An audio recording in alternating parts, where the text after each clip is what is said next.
This is Volusia Today, a public information radio program brought to you by the County of Volusia. Here is your host, Kevin Captain. Good morning and welcome to Volusia Today. I'm Kevin Captain with Volusia County Community Information. Thank you for listening. Volusia Today is made possible by our sponsors, the Daytona Beach International Airport, the Ocean Center, Volusia Recycles, and Votran Public Transportation. Good morning, Dave. We got Dave Hunt in the studio today. Dave, we got to do part 2 of the Coastal Division update. We talked with Jessica Fentress and Niles Cyzycki last week, and we brought them back again this week because there's still more we need to talk about beach access. And I know you are one of those guys that have been routinely using the beach. How are things going for you, and what's our upfront and bold message for residents getting out to the beach? The beach has changed. Plan your trip to the beach. Download the Volusia Beaches app. Go on the website. Go on volusia.org. We have resources there available that basically mirror the Volusia Beaches app. The tides are higher. We have access. You just got to plan it out a little bit. If you have an off-beach parking spot you like to use have a backup plan. Have another one you can check out just in case that's full. Just make a plan before you go. You'll avoid the frustration. Just be prepared when you head down to the beach these days. Exactly. And speaking of tides, Dave, Niles, last show you mentioned, you and Jessica both mentioned that the beach is deflated. And that has a huge impact now on how the tides influence the access and some of the ramps that they might be open in the morning, but they might be closed in the afternoon. Explain to us a little bit about why the tides and how the tides are different after the storms. Well, basically, our beach is lower, and so that way a typical high tide reaches a lot farther up the beach, in some cases all the way to the seawall. So you need to watch your tides if you're traveling to the beach. That's going to affect beach driving or whether there's a beach at all to enjoy. There's some locations that have a beach even during high tide. I think about the Bethune area in New Smyrna, North Beach and Ormond Beach, Ormond by the Sea. They tend to have a beach at high tide where this, kind of the core Daytona area is so flat, typically flat, and it's so deflated that during your typical high tide, there's not much beach to enjoy, much less drive or park on.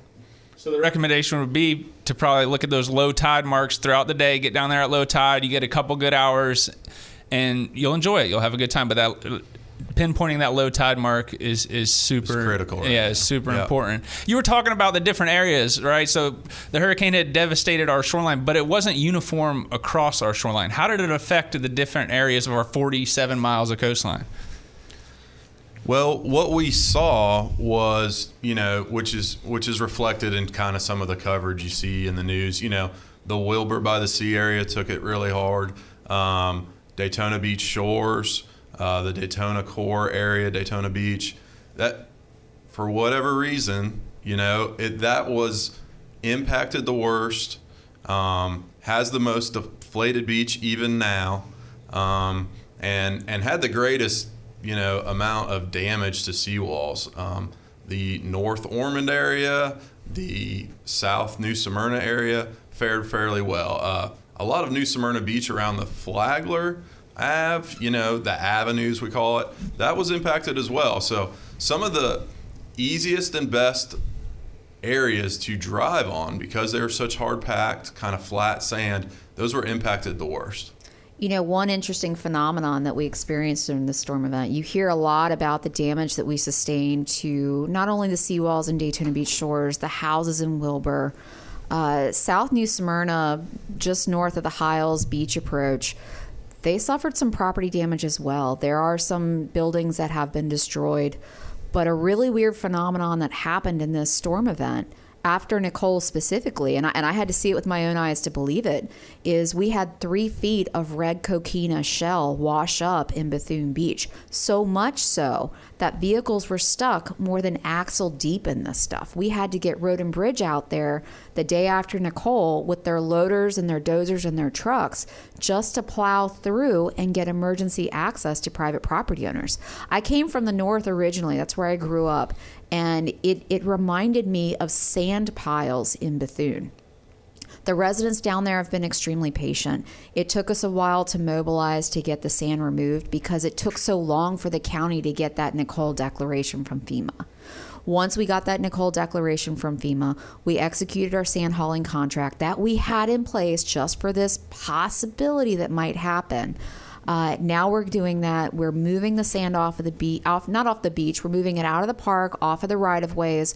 We're putting it at the Niles beach approach. We are sifting that sand, cleaning all the cigarette butts, all, how there's debris on the side of the road, cleaning all that trash out of it. We're sorting it, and hopefully in the next 2 weeks, we will start putting sand on the beach. And you're putting it in containers, right? Just otherwise, the tide's going to just wash it away if you put it out there right now. That's the thing. We've got some really good recommendations from the public. Why don't you start spraying the sand, blow it out? We've gotten a lot of proprietary device suggestions, but the reality of the situation is that with the tide still reaching the seawalls and the toe of dune, if we just dump our dump trucks up and let her go, the sand's going to wash away. It will not stay there. And as Niles spoke previously, if we get into nor'easter season in February, it's going to cause more damage if we don't have some sort of temporary erosion control toe protection measure in place. So, we were blessed with this silver lining of a huge resource that washed ashore that we just have to collect and put back out on the beach. If we don't use this resource effectively, we're going to lose it and we're going to waste the opportunity. This is sand that the public is not paying for. We're going to have to clean it to put it back on the beach, but that's because you don't want bottles going back on your beach. Well, and that's what's you got to be smart about it. And after every storm, we're always talking to residents about being careful with using the right contractor and making sure that somebody's licensed. And because there's a lot of people, unfortunately, out in society that will prey on the vulnerability of after a disaster. But in this coastal damage, with buildings damaged, the seawalls damaged, and the repairing phase, the same issues you're dealing with on the beach, right? I mean, you've got contractors that say they're contractors, but you need to have someone that's experienced with that. What's the acronym? CCCL? Yes, the CCCL stands for Coastal Construction Control Line. It is an arbitrary line that the state has in set statute. If you're east of that line, you fall under the regulatory jurisdiction of the FDEP and their coastal construction. We had a call with FDEP yesterday in which we're trying to provide some accommodations during turtle season to allow for necessary repairs to occur. And they gave us a fact that a little stat about they've had about 250 applications for armament run through their office, and only 86 of them were complete. So what that tells us is that the people who are submitting these applications, and there's a couple different scenarios that are going on. Either the contractor is submitting an application and they don't know the requirements of it because they may not be familiar with construction along Florida's Atlantic coastline. It's completely different set of rules than, doing a seawall on a lake in Orlando. Or the engineers putting applications together are not familiar with the permitting requirements of our state. If I can do anything, and if I can speak to the private property owners right now, if you are working with an engineer or a contractor and they have told you that they have submitted your application, I would urge you to talk to your engineer or contractor that you have procured their services on and get an update from them. Ask them what is required to fulfill your permit. If the state is required to provide comments within a certain time frame, ask for a copy of the request for information. If it is extremely long and laborious, look at your engineer and look at your contractor and see if you want to go that way. There have been a lot of snake oil salesmen across the coastline, and we're not going to tell one resident what you can or can't do. It's not our job. But look at what you're doing critically and see if they have your best interests in mind. Are you their priority? If not, you need to have a meeting with your contractor or your engineer and make sure you are their priority.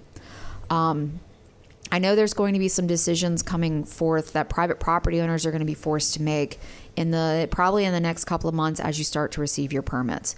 The county is working with the Florida Fish and Wildlife Service, or the U.S. Fish and Wildlife Service at a national level. We are also working with the Florida Wildlife Commission, FWC, to try and get measures in place to allow our residents to do construction during turtle season. You may not be able to put your dump truck on the beach at sunrise You may have to go through certain restrictions, and there'll probably be a lot of monitoring. We have permit conditions we have to abide by on the county side to make sure we don't jeopardize our incidental take permit, which is critical and valuable to our county, because that is a permit that allows us to have beach driving. We're working as hard as possible. Once we figure out what those requirements will be, we will advertise them broadly and widely. We are working for that. If you are a private property owner and you're trying to make that financial decision, do I give a go or no go to my contractor? Please feel free to reach out to us. Please feel free to reach out to Ginger Adair or Jennifer Winters in our environmental management division and see if they can provide you the direction. We want you to go into this with full transparency. We want you to know the requirements. We want you to know the limitations that are on us. But we are trying to do everything we can within our abilities to allow to try and make it as easy as possible for our residents and our property owners to recover. And let me just add that the FDP staffers and the county staffers, they're there to help you.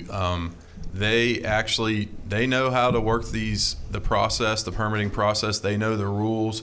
So you really need to listen to them when they give you advice about what you need to submit. There's a checklist that they have to make. So if you leave something out, that's where permits drag on and don't get issued.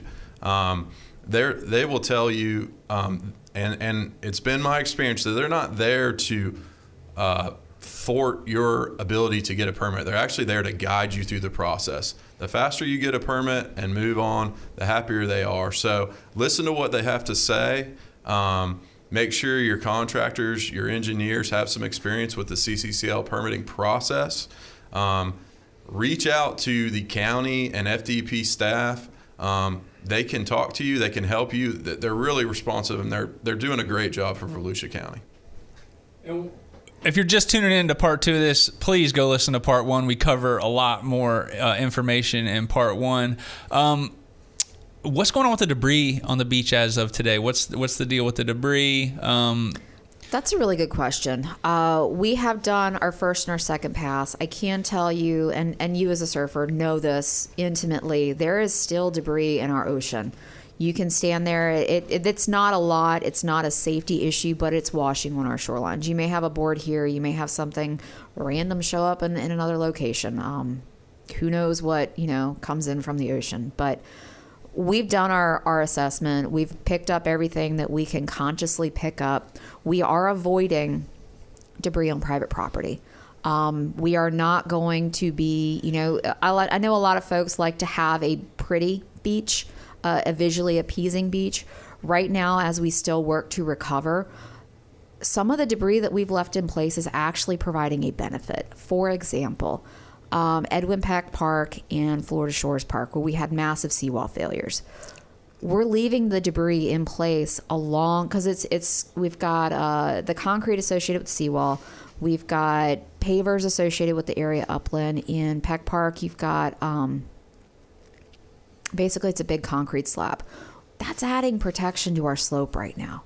Until we can get our sand deployed, and when we do our sand deployment, we're going to be required to get the debris out. But until we can get there, that's breaking the waves and helping to retain our soil.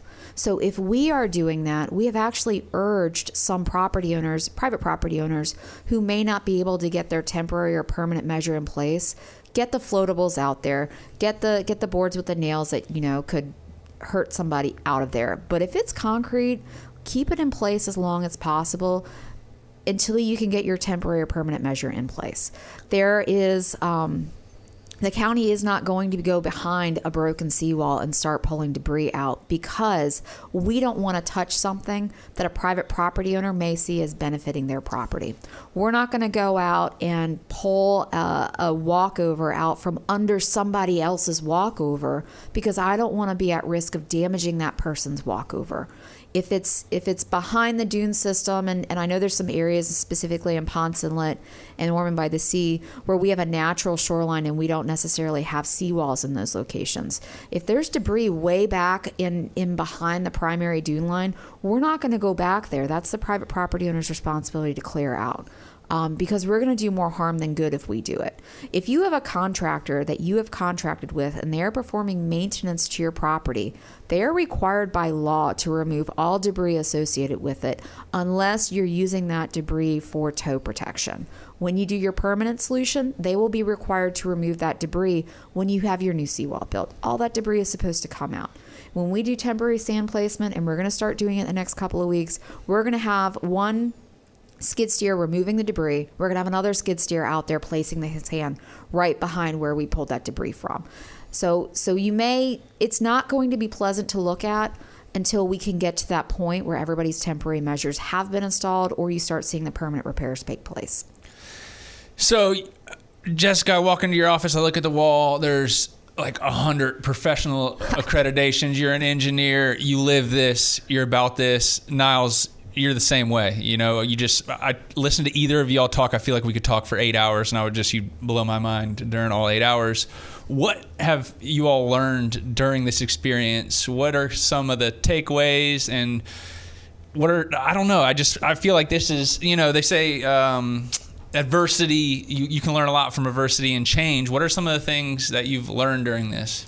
Well, if I can hit that first, the willingness of our state, whether it's DEP, whether it's FDEM, whether it's FEMA, and our federal United States Army Corps of Engineers, U.S. Fish and Wildlife, everybody is coming together to work with us.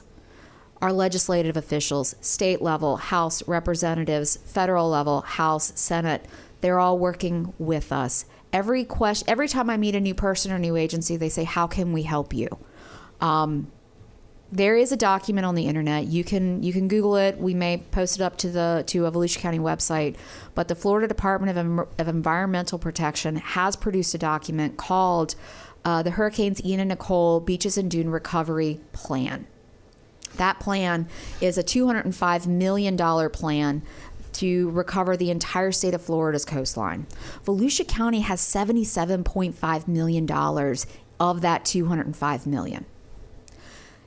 Any grant funding we get is going to come in line with that. The emergency session that our legislature had just before the end of 2022, just prior to the Christmas holiday, they allocated $100 million for coastal shoreline erosion recovery efforts in association with this plan. We are asking our legislative officials at the state level to fully fund the remainder of the DEP's recovery plan. We've also worked very closely with the municipalities, the elected officials at the municipalities. They have asked us, what can we do to help? Likewise, we've done the same thing. What can we do to help you? We have not found any agency, any elected official, federal or state or municipal, that has been a roadblock or has been a hindrance to us trying to recover. That has blown me away. The level of outreach and support that we've received from our partners is truly impressive. That's great. That's great. I think what's kind of left me in awe is how much, folks are willing to help, like Jessica said, at all levels. It's incredible how much damage can be done in a few days versus the time it's going to take to restore that. You know what I mean? All these walls and all these dune systems, they were built over decades. Mm-hmm. So, why isn't it fixed yet? Well, it's going to take years. It's unfortunate and it's typical of, you go out and clean your yard after a hurricane, you want to get right back to business. But this beach is going to take a while. It's amazing what Mother Nature can do, that it can take so much away over a few days, storm events, something that could take us, 5 to 7 years to really recover from. So you hear about these hurricanes your whole life, and I think Nicole and Ian are something we're going to talk about for generations. We're talking with Niles Cyzycki and Jessica Fentress with the county's Coastal Division. We'll take a quick break and come back and continue to talk about beach access. Stay with us. Make the most of your day at the beach. Download the Volusia County Beaches app today. Sign up for real-time notifications on vehicle ramp openings and closings. Find staffed lifeguard towers. Get updates on tides and beach conditions, plus off-beach parking and coastal parks info. Volusia County Beaches app is available for your smart devices at the App Store and Google Play.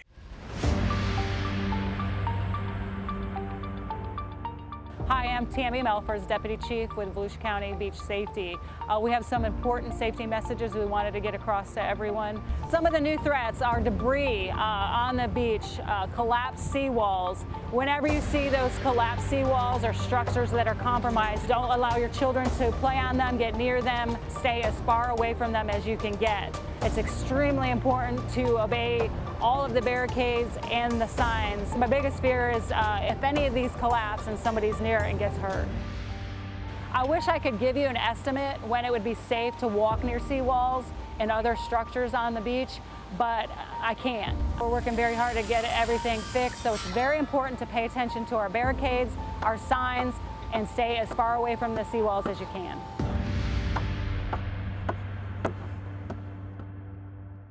I'm Will Roberts, your Volusia County tax collector.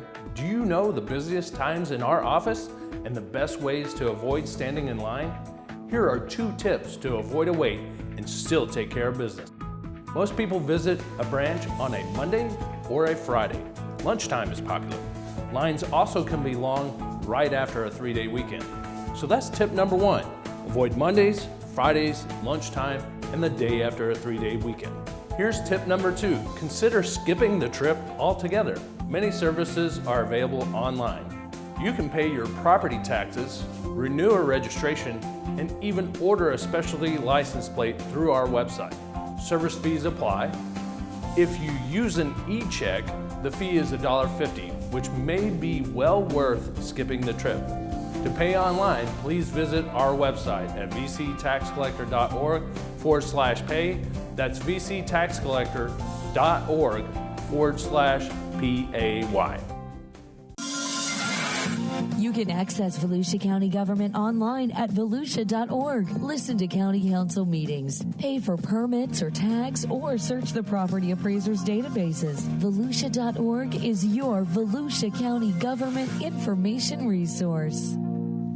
We're back. I'm David Hunt along with Kevin Captain, and you're listening to Volusia Today, a public information program brought to you by the County of Volusia. Thanks, Dave. So, Jessica, I just wanted to reiterate, you mentioned earlier, even in the show before, all the partners that you're working with to get our beach back to normal, and that's the Florida Department of Environmental Protection, the Florida Division of Emergency Management, the U.S. Corps of Army Engineers, the Florida Inland Navigation District. You've got all these partners, and you're also at the same time kind of waiting for the financial doors to open up for us to get some of the money that's been allocated recently from the special session. But while we're waiting, it's not like you guys are sitting idle. You guys are actively doing things right now so that when that money opens up, you're ready to go. That's correct. We're negotiating in the background with our partners at the Florida Inland Navigation District to get agreements ready for execution. We are working with our coastal engineering consultants to get assignments ready for execution pending financial grants. We're anticipating a large grant from the DEP. My goal is to have the grant from the DEP go as a first agenda item. Second agenda item is an agreement with the Florida Inland Navigation District. Third agenda item is a task assignment with an engineer to put construction plans so that we can put sand on the beach. The long-term goal that we're also running concurrently is we're working with the feds. The partnership with the state is your short-term solution, possibly pumping sand in the next year. The long-term goal, which is your 50-year vision of your beach, is the Fed project. We are working and hoping for inclusion of the Volusia County Shoreline Stability and Resilience Plan or feasibility study to be included in the federal Hurricane Nicole and Ian package. We are running both of those concurrently. We are working with the Corps of Engineers in the background, heading up to Jacksonville later this month to talk to them directly. We haven't advertised these wins yet because they're not in writing. Once the financial commitments have been made with our partners, then we're going to start announcing our plans. And that plan is a feasibility study where we get input from our public on what they want to see. And you're also working every single day. The Coastal Division is working every day to open the beach, and I've seen that firsthand. It's been amazing. What's your message to the people? Oh, be patient, please. We know your walkover is uniquely personal to you. It's on our list. We're knocking it out. Every day we move the needle a little bit forward. I think we opened like 5 beach approaches this week. With 108 of them closed, we're going to get there. It's just we may not be there today, we may not be there tomorrow, and your access may look a little bit different. Plan on it. If you do need accommodations for disability access, I would say your best access is going to be drive on beach. Unfortunately, I don't know, but hurricanes and nor'easters have like a magnet to ADA walkovers. They just hang out there and they take the most damage, and then they're hardest to build back. So find your vehicular beach approaches. Anybody who has a disabled, a disabled handicap placard, plate, or is a disabled veteran gets complimentary access onto our driving beaches. So please use that as your most accessible approach to our beach. Niles, what you got for the people, the message? I mean, I agree. To be patient. You've been using a certain dune walkover your whole life. Be flexible. You might have to go a block down the street, maybe 2 blocks, maybe a half mile, but be flexible, be patient. We're working diligently with FEMA. We've completed our field investigations with them. So they've seen all the dune walkovers, all the beach ramps. They understand the damage, but we can't repair everything without their assistance. So be patient. And everything that you are repairing in real time, what you guys are doing is you're updating the Volusia Beaches app. The Beaches app is connected to our website, which is also being updated on walkover access, beach approaches and ramps, Tidal influences. Dave, what else am I missing? Everything is there. FAQs, frequently asked questions will be on there, are on there as well. Yeah, just a lot of good information. The key is planning your trip to the beach. You'll avoid the frustration. And if you are getting frustrated, stop for a second and say, hey, I'm in Volusia County. It's beautiful. I'm headed to the beach. I'm stoked to live here. I love living here. And in reality, it's an awesome day. We can still get down to the beach. We can still enjoy it.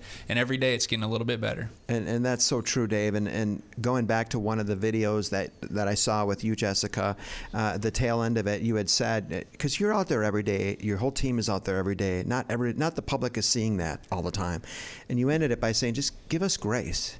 And how powerful that is that, because Dave and I see what's happening. Not everyone does, but you're out there and you're doing everything you possibly can. We recognize that because our damage is so expansive, we're working on ways to improve our communication with the public. Stand by. Please follow our County of Volusia Facebook. Please follow our social media. We're updating it. When we have other ways of providing updates, we will get it out to you as quickly as possible. We recognize that. If you ever have a question, call Volusia County Coastal or call Beach Safety Front Desk. They'll help you out. And because, like you just said, it's affected. There's a lot of different people who are affected like this. It's it can just be the daily beach user. It can be the people who live on the beach who are dealing with destruction of their homes. So there's a lot of different entities that have been affected like this. But in reality, it has affected us all, and we're all going to have to get through this together. Definitely, Dave. Well, Niles Cyzycki, Jessica Fentress, thank you both for being on the show again, part 2, and hope to have you back again. And in the years to come, we're going to get the beach back for sure, and it'll be back to our beautiful beach like it was. It'll just take time. With that, we'll close Volusia Today. Thank you so much for listening. Take care, stay safe, and help your neighbors. Have a great today.